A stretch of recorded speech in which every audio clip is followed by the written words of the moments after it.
নমস্কার বন্ধুরা, আজকে আমি চিকেন লেগ পিস ভাজা করব। এখানে 5টা লেগ পিস নিয়ে নিয়েছি। চিকেনের লেগ পিস নিয়ে নিয়েছি এখানে 5টা। এখানে আদা রসুন বাটা আছে, কাশ্মীরি লঙ্কা নিয়েছি অল্প অল্প, এমনি লঙ্কা গুঁড়ো নিয়েছি, হলুদ গুঁড়ো, লবণ। এখানে তন্দুরি চিকেন মশলা আছে, আর এখানে একটু লেবুর রস নিয়ে নিয়েছি। প্রথমে আমি সবকিছু মাখিয়ে নেব। আদা রসুন বাটা, তন্দুরি মশলাটা দিয়ে দেবো, লবণ, হলুদ গুঁড়ো, লঙ্কা গুঁড়ো, কাশ্মীরি লঙ্কা, লেবুর রসটা দিয়ে দেবো, অল্প একটু তেল দিয়ে দেবো।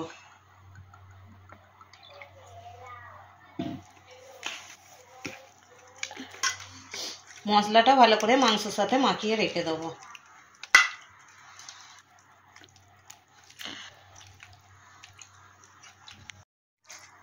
মশলাটা ভালোভাবে মাখানো হয়ে গেছে।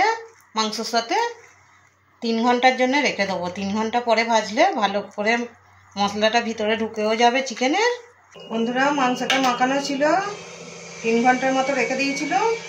এবারে মাংসটা আমি ভেজে নেবো। ওখানে কড়া বসিয়ে দিয়েছি, কড়াতে তেল দিয়ে দেবো। আমি খুব বেশি তেল দেবো না, অল্প তেলেই একটু চমচমে করে মাংসটা ভাজবো। খুব সামান্যই তেল দিয়েছি। তেলটা গরম হয়ে গেছে, এবারে মাংসগুলো দিয়ে দেবো।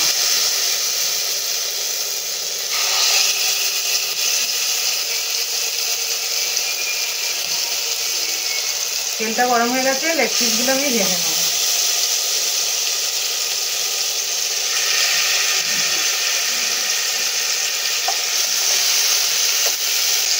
চাপা দিয়ে দিয়ে ভেজে নেব।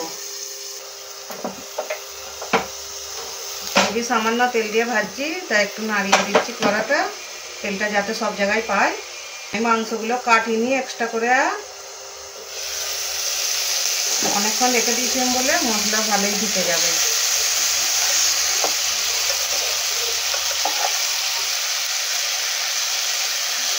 উল্টে দেবো এবার।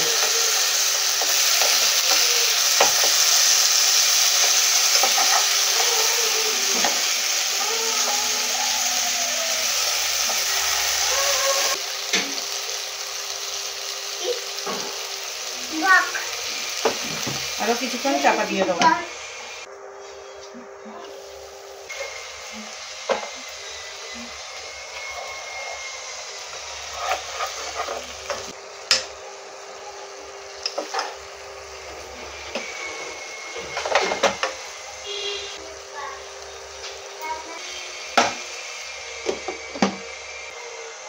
একবার খুলে দেখে নেব।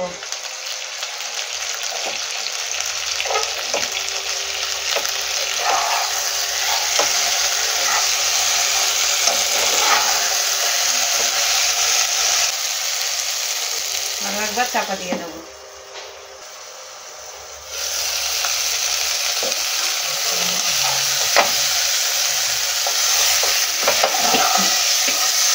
মাংসটা খুব ভালোভাবে সেদ্ধ হয়ে গেছে, চাপা দিয়ে দিয়ে ভেজেছি বলে। এবং কম তেলেতে চাপা দিয়ে দিয়ে ভাজলে পোড়া মাংস যেরকম হয়, পোড়া মাংসের মতোই লাগবে খেতে। মাংস পুরো সেদ্ধ হয়ে গেছে, ছেড়ে ছেড়ে চলে যাচ্ছে। আমি এবারে গ্যাসটা অফ করে দেবো। বন্ধুরা, চিকেন লেগ পিস ভাজা হয়ে গেছে। ভিডিওটা যদি ভালো লাগে লাইক, কমেন্ট, শেয়ার করে দেবেন।